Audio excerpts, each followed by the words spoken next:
Well, welcome back to the show. I'm excited you're here, and you're going to be excited you're here because today we've been trying to get him here. It's the man, the myth, the legend, Chief Deputy Matt Thomas. He has extensive experience in training, narcotics, motors, and investigations that includes anti-smuggling. He's the author of the excellent book Interceptors: The Untold Fight Against the Mexican Cartel, and he's an instructor in undercover operations and tactics, Mexican cartels, and line level to executive level leadership. This is going to be one heck of a conversation. Chief Deputy Thomas, how are you doing, sir? I'm doing great, Travis. How are you? Wonderful, man. Wonderful. You got a lot of great things going on there, and we want to get into all of it because obviously what you and your agency have done is an outlier for sure. We all want to learn from it. Before we get there, just sort of walk us up until today on how you got started in the career and kind of where that career took you to today. Oh, man, the career has taken me all over the place. Started at the ripe old age of 20, and I had a life choice in front of me. I had a pregnant girlfriend, now wife of 31 years. Actually, today is one of our anniversaries. Awesome, man. You'd already hit the big 3-0, but 31 is pretty important. That's right. That's right. But so she was pregnant. And we were actually, I was 19 at that time. She was 20. She's a little bit older than me. And at 20 years old, I had a life decision to make. And I knew that I wanted to serve in some capacity, whether that be military or here. And I jumped in and started applying to several different agencies. Pinal was the first one to offer me a job, and I have been here ever since. Started working in our jail first. So I was in detention at that age. And then went out to the road as a deputy sheriff. And I'm still a deputy sheriff to this day, but my rank has changed, several times throughout the years, and spent time as a deputy on the street. And then I did some traffic stuff, the fatalities, the DUIs, that kind of stuff. And then I went into undercover narcotics. And from undercover, I promoted to sergeant. I was a sergeant for about 10 years. And during that 10 years, I did motors, I did traffic again, I did undercover, the anti-smuggling stuff, and ran our academy, and I was a training sergeant. And then in 2010, promoted to lieutenant. And as a new lieutenant, I was given command of our SWAT team, narcotics, anti-smuggling, and kind of remained there the entire time up to my promotion here. I did have a small stint where I went back to patrol for a little bit. And but then ended up coming back to tactical. And then that entire time from a deputy to being in command of the team, because it's a collateral duty, I was on our SWAT team as an operator, a team leader, and then eventually the team commander. And then in 2016, the American sheriff himself, Mark Lamb, won his bid for sheriff and asked me to step up and be his second in command. And I quickly took him up on that offer. And 2017 on, been the chief deputy with Sheriff Mark Lamb. Well, I know you can look back now with your time with Sheriff Lamb and just, you can see the dramatic and transformation change in that agency. But I have to think, even though you were probably excited about that effort, the position you were in, which is, narcotics and SWAT team and that's a pretty good position as a lieutenant, is it not? It was hard to leave. It was very hard to leave because that was my passion. That was my love. And, we were the tip of the spear for what we were doing. So stepping from that, I can't say it slowed down because it's fast in a different way in this position. But it was an adjustment because I was a ground pounder. I loved being out there. And you are not a ground pounder as a chief deputy. You are doing a totally different role. Well, there's some different emotional intelligence there. And I want our audience to understand that. Like, we want everybody to go as high as you can because you can influence a lot of people, but it is a different style of leadership, so to speak. You have to almost set back, right, and look at the big picture, look at it from an umbrella 10,000-yard view of your decisions versus that unit supervisor or unit commander that you work. Does it not work that way? Yeah, absolutely. I mean, even as a lieutenant, right, you're considered executive staff at that level. But even as a lieutenant over those type of units, you still have more of a hand in things than you do in this position. In this position, you're just by design, you have to be removed so that you can look at the whole playing field and you could make those decisions from that 30,000-foot view. And of course, you have to also project forward, right? So you're looking 5-10 years into the future on some of your decisions. And so you really do have to back out of it, and you can't be in the day-to-day. Yeah. And many people listening can talk about the horror stories of people that rose to those higher levels, but still tried to stay involved at a micromanagement type level. It just doesn't compute. You as a lieutenant would expect to get to pick your team. You don't want somebody above you telling you what to do as a lieutenant. So you had to sort of think of it that way. Yeah. And you know, obviously, you and I have talked before, and I think some of my best learning experiences throughout my career were from some of my worst leadership.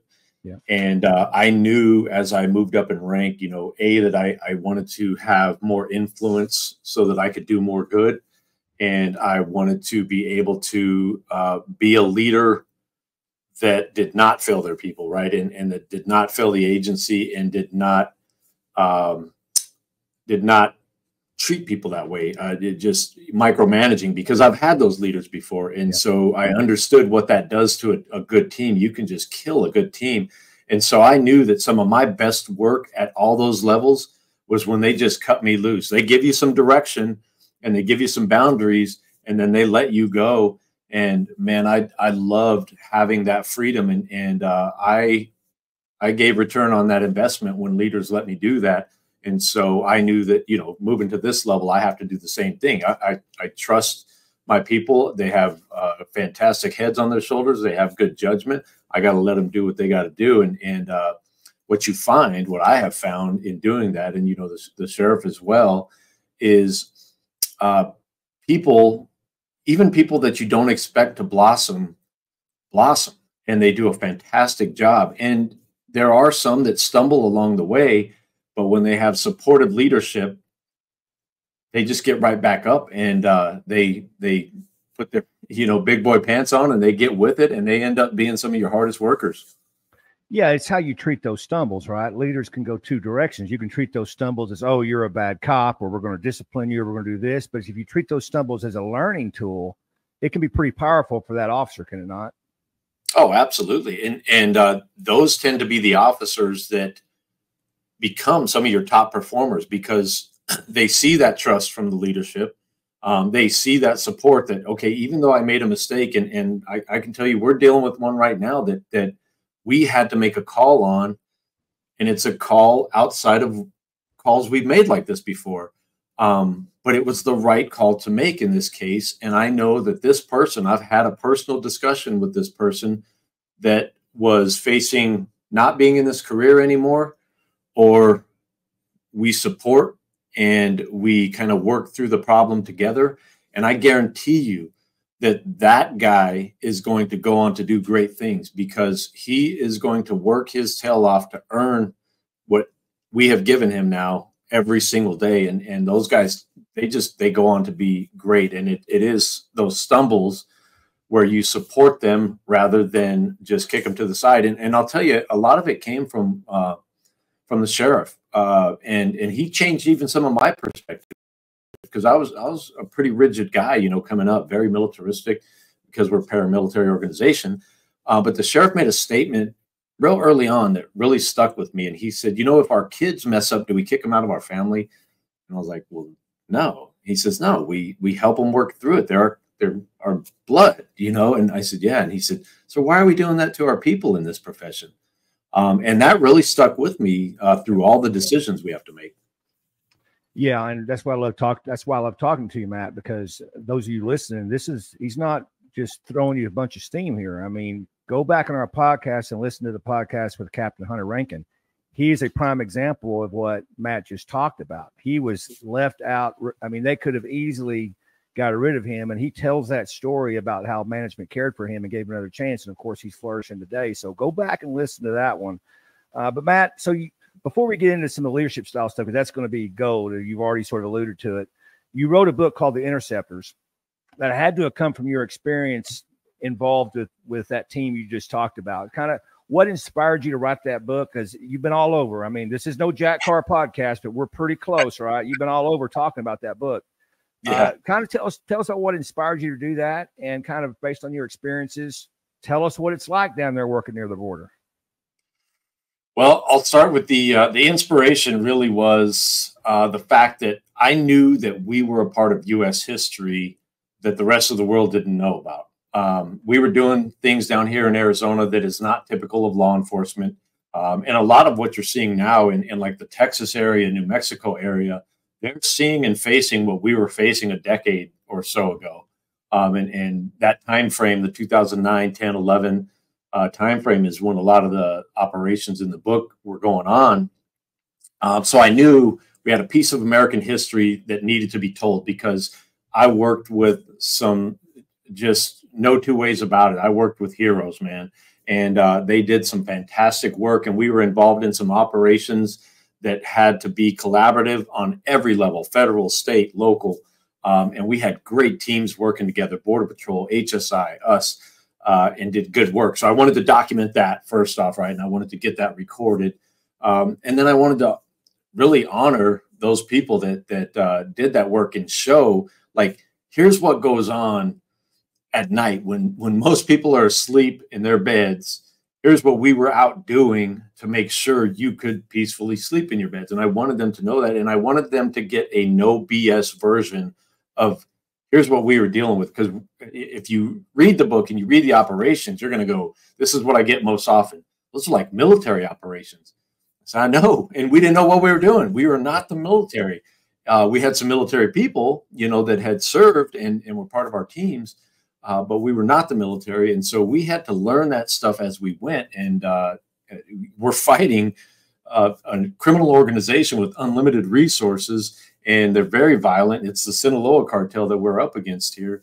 And so, yeah, I wanted to get all that stuff in there. And yeah, and in the beginning, you'll read a little bit about me, because I felt like I needed to lay a foundation of who I was and why I can speak on the matter. And then I go into the operations themselves. And it talks about all that stuff. Yeah, it's fantastic. You've got to get a copy of it. It's called The Interceptors, The Untold Fight Against the Mexican Cartel. I'll put a link in the show notes, but do yourself a favor, get a copy of that. Have you done the audio book yet, Matt? I have not. That is the one complaint I keep hearing. And yeah.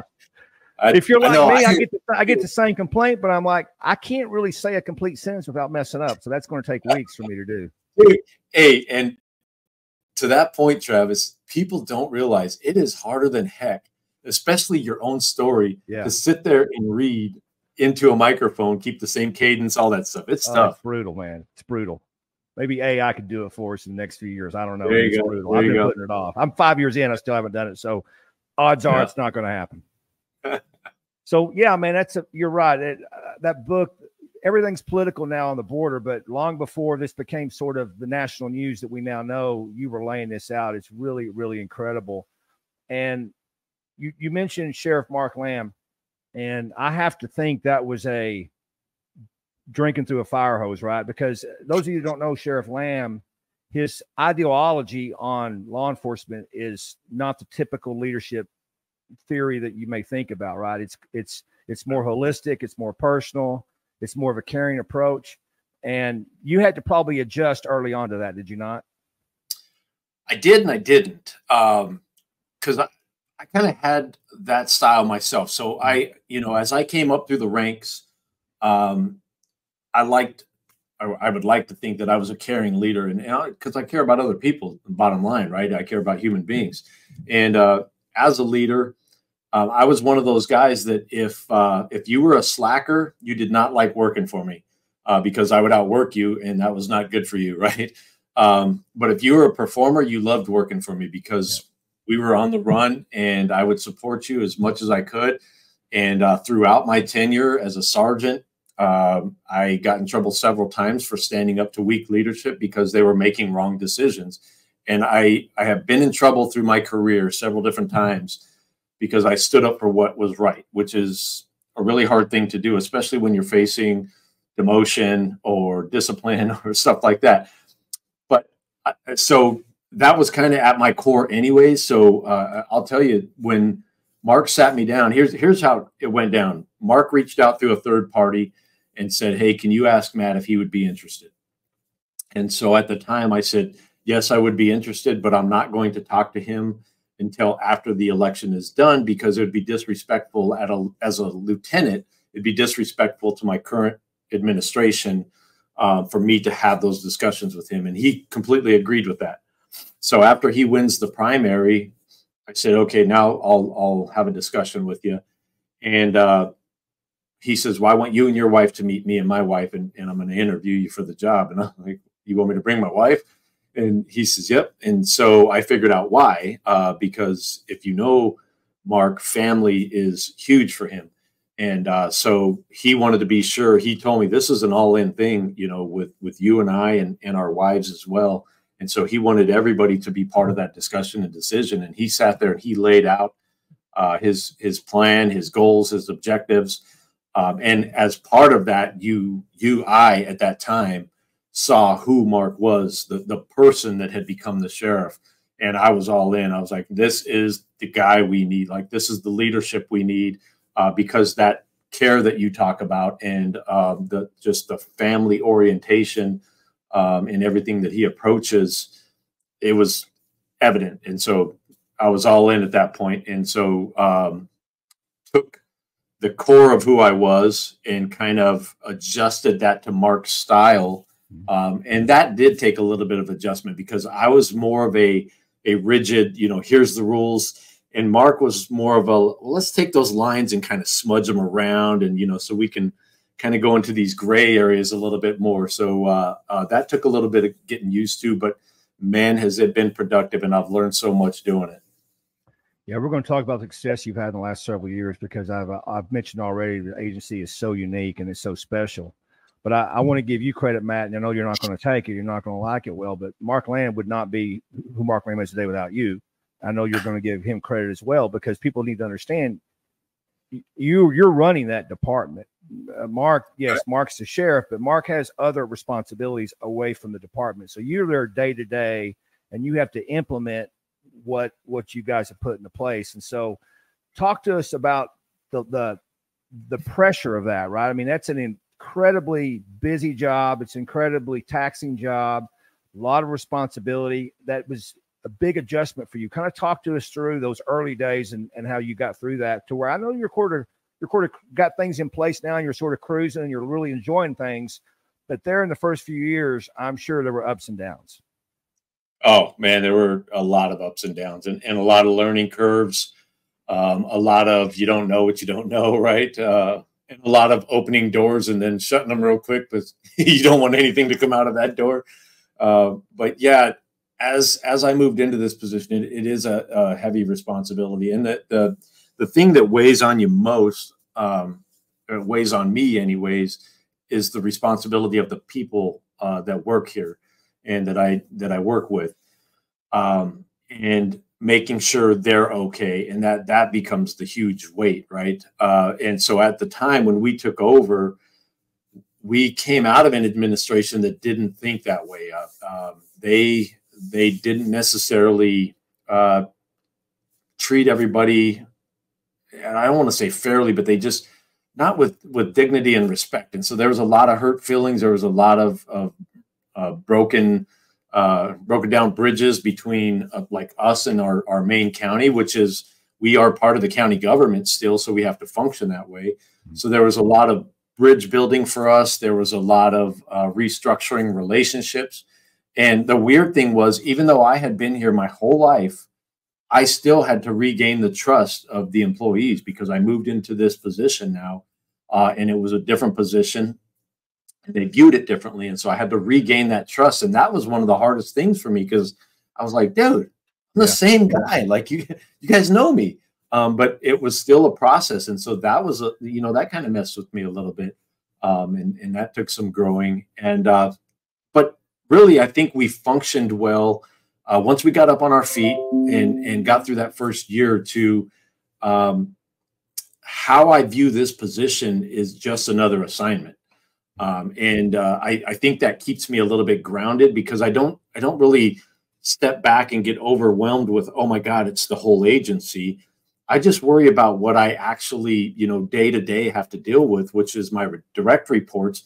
And we keep our span of control here manageable. So, just like a sergeant, I have a 5 to 7 direct report span of control. So I focus on that span of control. and then I let those people focus on their span of control. And, you know, it works like it's supposed to. Everybody takes care of their area, is responsible for their area. That made it much more manageable for me. And it made that whole, you know, analogy of how do you eat an elephant one bite at a time, it made it doable. So I was able to take that one bite at a time and get through those first couple of years that were really tough, learning the job. And then we knew in the beginning we're going to be drinking from a fire hose at least the first year, if not two. And then we're going to start getting better at managing. And then we're going to get into our groove. And then we knew that these last few years, which has held true, would be kind of our fine tuning, that we would have all the big stuff taken care of, and now we just fine tune as we go along. And I'll tell you, the sheriff and I both will give credit to our leadership throughout our ranks. And leadership doesn't necessarily mean that they have rank, but leaders throughout this agency made that possible. Everywhere we looked, we would turn to somebody and we would give them more than they could handle, and they would take it on and they would do fantastic. And it made this job a lot easier. Yeah, you talk about having to build that trust, and this is something that you know, I talk about a lot, where trust just doesn't come automatically, whether you think they know you or not. But before they trust you, you have to actually trust them. And so I know that's the way you operate. And so how much did that speed that trust up when they realized, hey, this guy trusts me to do my job. He's not going to get in my way. He's going to trust me. Did that sort of accelerate that for you? It did. And I think one of the biggest things that helped us leap forward in that trust piece was when, especially with our executive staff, and when we would meet with them, let them actually tell us what they thought. Right. And this was a little bit of a struggle. It's not like it came easy. There were several times where I was yelling at my executive staff to stop lying to me and feeding me lines of BS, because I knew there were problems and they weren't telling me what the problems were because that trust wasn't there. And that's where we broke through, is when I told them, I need a no BS assessment of what's going on. Even if it's me, if I'm the problem, I need to know that. And when we had a few leaders that were like, all right, we're going to give it a shot, and they told me that I sucked in certain areas, and I took that information and I adjusted, you know, what I needed to adjust. And I thank them for being open and honest with me. We broke down some serious walls when that happened. So I've mentioned this more than once, but the culture there at your agency is above any I've ever seen. And we talk about culture. I'd just like to hear your thoughts on what that culture means, what you did to sort of build that to where it is today. Because I cheated, Matt. I wasn't there the first couple of years you were there. I've come in the last couple of years. And so I've seen the fruits of all the hard work, right? But that doesn't happen overnight. But just culture is probably the biggest issue inside law enforcement today. When culture breaks down, everything breaks down. And so there's people out there listening that think it's over. There's no way we get this back. We have this leader or that leader, or this happened or that happened. Just kind of talk through, because as you said, when you came in, things weren't great, right? So you had to build that from that level to where you are today. You did it in a very short time period. Talk to the audience about how you were able to build the culture that you have today. Well, I think the biggest factor for our success with our culture has been our view of ourselves, to be quite frank with you. We don't view ourselves as anything special. We don't view ourselves above anybody, any smarter than anybody. We just view ourselves as regular guys who were granted these positions and granted the opportunity to serve entire county and our agency. And so I think that with Mark and I, our approach to our positions helped us break down a lot of those walls. And just, you know, kind of what I just described to you, sitting with my staff and telling them, I want to hear how I suck so I can fix it, so that we don't keep doing this. Because I'm a SWAT guy, right? And when we have hot washes on SWAT, you know this, when you get done with a SWAT operation, you sit down, you have a hot wash, rank is out the window, all that BS is out the window, your egos leave. You sit down and you get real quick, because, you know, your guy to your right and your left, you're depending on them to do everything right so that we all go home at the end of the day. And sometimes you're the guy that makes the mistake, and you need to hear that because you need to make it right so that you don't get somebody hurt or killed. Well, I know that coming into this position. Mark's a former SWAT guy too. He knows that coming into this position. So we came in with humility. We came in with the thought that we didn't, like, there's nothing that we did special. I mean, he got elected, yes, but there's nothing that makes us better because we hold this rank or these positions. We are just guys that have been gifted with leadership spots, and we want to ensure a legacy of leadership. We want to come back in 20 years. And one of our mantras has been, we want to leave it better than when we got it, so that when we do come back in 20 years, I can see that deputy that started, and he started his career when we hired him. And then because of the love and support and leadership input that we gave him, he's now a lieutenant or a captain, and he's leading the way that we wanted leadership to work here. And so that really was our goal. And so this will sound, you know, soft and mushy to a lot of guys, but it's love, man. I love the agency.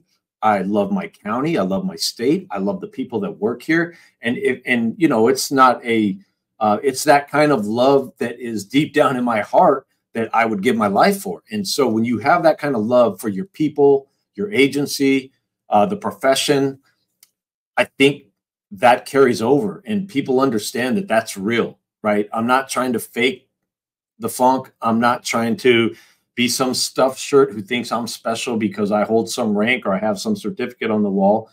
I'm just a dude that's in charge, and I'm trying to better the place. I'm trying to better people, and I want to love and support them any way I can. And I think that they feel that, they carry that forward, and then they push that out as well, right? And it starts making waves, and it goes generation after generation, because we're in a weird time right now of generational shifts in law enforcement.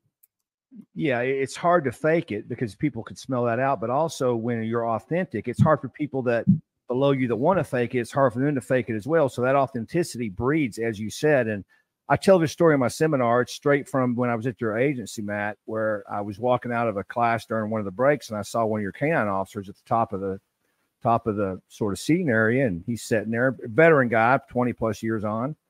And I asked him, I said, "Hey, how you doing today?" Just trying to make conversation. And he just lit up a smile and said, "I'm awesome." I don't talk to 25-year-old grizzled veterans that say that all the time. So I stopped and I said, "Well, what makes it awesome?" And all he said to me was, "Man, they let me do my job, and they care for me, and they're there for me." And it just really brought, we talk about all these different leadership theories, but it really brought it down to just that. And you've been mentioning it today. You just care for people. And then when you do that, what happens is pretty amazing. And just sort of talk about, because there's been ups and downs. There's been personal ups and downs. Yep. Even you and Mark, you've had problems. But when the rubber meets the road, I don't mean problems in a bad way, but just life has happened. Right. But when the rubber meets the road and you have a culture that cares, man, you really see it then, do you not?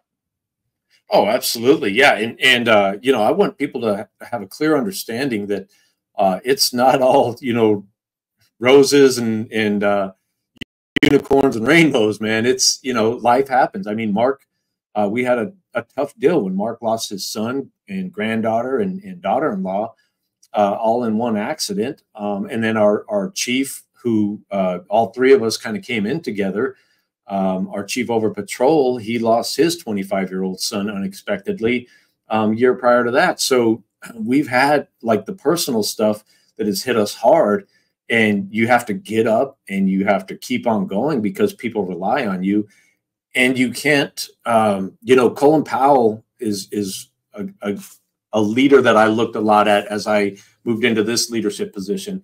And I teach this in some of my leadership stuff that I do.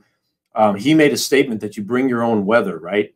And what that translates to is that wherever you show up, just like our canine officer, when you said, "How are you doing today?" and he gave you a big smile and said, "I'm awesome," that breeds positivity, right? And so when you go places and you're positive like that, man, it just breeds positivity, because we're like any other agency. We have the guys that, sit around the table and talk about what sucks. because that's just what our profession does. We're like that. We sit around and we bitch about things.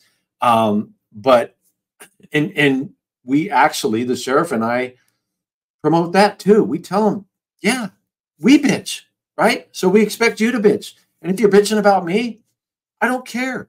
That's fine, dude. I don't take that personal. I understand, because there's things that the sheriff has done that I don't like, right? And there's things that I do that the sheriff doesn't like. We understand that we're all humans. We let that human piece play out. We don't hold grudges like little kids.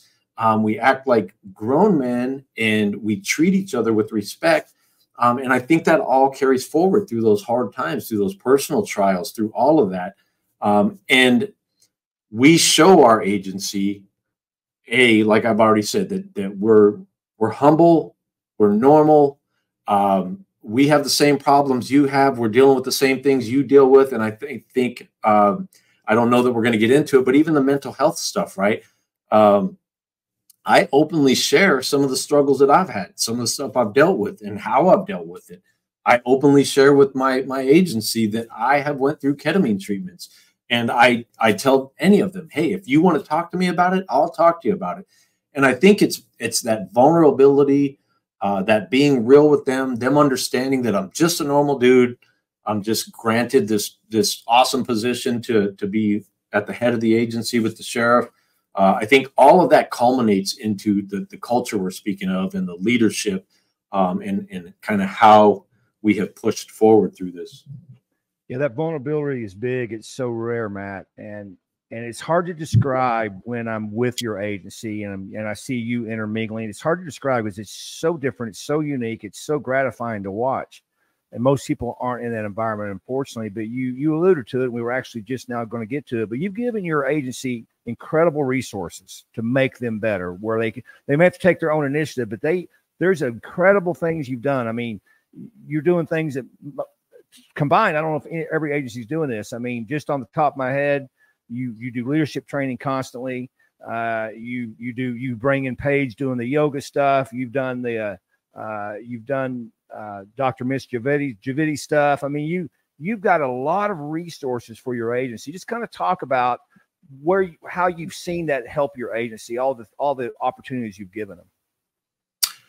Well, we want to be, as you mentioned early on, the sheriff has a holistic approach, and that's how we want to kind of approach how we treat the agency is a holistic approach. So we want to throw out as many resources as we can, because we understand, again, that we're all people. Everybody learns a different way. Everybody views things a different way. Everybody, they have different likes, dislikes. And so we try to bring in as many of those programs, as many leadership style trainings that we can, so that they get different angles. And we're not just trying to push something that we believe in down their throat. We're giving them options, because I really feel that's like one of the wins that we have, is when we just put stuff out there and we say, hey, we want to help you. Here are different things out there that we think can help you, and we're going to bring them in and make them available to you. The yoga is a perfect example. I was just having a conversation on, do we want to continue or do we not? Is it worth our return on investment, because we only have X number of employees who are participating, and we pay this much for it? And I'm like, well, let's talk about the number. I'll say we have this many employees that are participating, and we pay this much, so that equals X amount per employee. I think that's a pretty good investment, right? And, just not to air our dirty laundry, but we have about 10-15% of our agency that takes part in the yoga. But if I say no to that, then 10 or 15% of the people that are getting something from that have now lost out. And if I get 10 programs that capture 10 or 15%, guess what? I'm there. I've got my 100%, right? No, it's a great way to look at it, because I talk to so many agencies and they'll go, well, we don't need this. We have this deal, or we have this deal. And they're locked into a certain methodology, right? And what you said is so accurate. Everybody learns different. Something lights different people's fire than everything else. Yoga may not be for everybody, but the jiu-jitsu may be for other people. And so that's an investment. It's an investment of resources, but there's no better way to invest your resources than your people. That's what you're doing. Yeah, Absolutely. And if you look at it, if you look at our agency, like you noticed when you were here, Travis, and it's noticed all over the state and even the country, people always ask Mark and I, like, man, what are you guys doing down there in Pinal County? Because here's the true testament. When I talk to agencies throughout who have met people from our agency, and they have no idea that I'm connected to any of these people that I'm talking to, and somebody comes up to you and says, I don't know what you guys are doing in Pinal County, but your people love it down there. That is a win for us. That is what we're going for, right? And so it is a true investment, because what that translates to, and I think this is where leaders in this profession miss the mark, because they're paying attention to the wrong stuff. And so for us, when we get from people all over the state, all over the nation, I don't know what you're doing in Pinal County, but your people love you there. Well, if our people love us and they love the job they're doing, guess what? They're doing a better job, because they're going out with positive attitudes. They're treating people differently. And we see that in our community. And that is the investment. So if you're going to try and tell me that you can put a dollar amount on our community feeling safer than they've ever felt, our crime consistently going down every year while our jail population goes down. So we're not arresting and booking more people. We're booking less people, but our crime rate is dropping. That's because we have community involvement, because they are not afraid to engage with our officers. They view our officers as fellow citizens, and that all is a winning combination. Well, let me just sort of delineate the difference in what you're talking about. Is I want especially our municipal leaders to take heed. What you're talking about, Matt, is you're investing in your individual personnel versus a catch-all program. There's more programs than you can talk about. There's a big conference going on right now in Boston where there's going to be all about the programs, all about the plug-and-play systems and this and that. That does not replace the investment and what you can do for people, because if you can invest in people, you don't need those programs. Right. Yeah. And that is it, Travis. If you invest in your people are going to create the programs, or they're going to be the program, right? Yep. And just like we have all different demographics in our community, we have all different demographics in our agency. And when they understand the mission, when they know the heart of the sheriff and the chief, and they know how we care not only about them, but about our community, and they feel cared for, and then they take that forward and they care about their community the same way we care about them and we care about our community, that's where you get your win. And that's where those programs go by the wayside, because then you have personal interactions, which is really what we need to get back to in policing, right? We need personal interactions between Matt Thomas, the person in this uniform, and whoever I'm dealing with in the community. Because when we deal with each other as people, it's a different thing. It looks different, it feels different, and we have different results. There's a different level of respect for citizens and how they interact with this uniform in particular from our agency. And I can tell you, you were here, you can see it and feel it. There are agencies around us that have completely different interactions with citizens based on the agency they work for and how they treat people. And, I'm not a hug-a-thug guy. Like, we tell people when we hire them, anybody we hire in a uniform, the sheriff and I sit down with them prior to them coming on the job, and we just have a one-on-one or two-on-one with them, three-on-one sometimes with one of our chiefs. And we tell them, this is super informal. We want to give you a chance to get to know us a little bit, know what you're getting into, ask us any questions you want to ask us. And then we want to know a little bit about you. And then we tell them that we expect you to be loyal to this patch and to this agency and to the people you serve. That's where your loyalty lies. And you protect the Constitution. And guess what? There are some evil people out there. And when you're dealing with them, we expect you to deal with them accordingly, because a lot of times they only understand certain things, i.e. violence. And I was told as a young cop, and this has stuck with me my whole career, we are customer service oriented.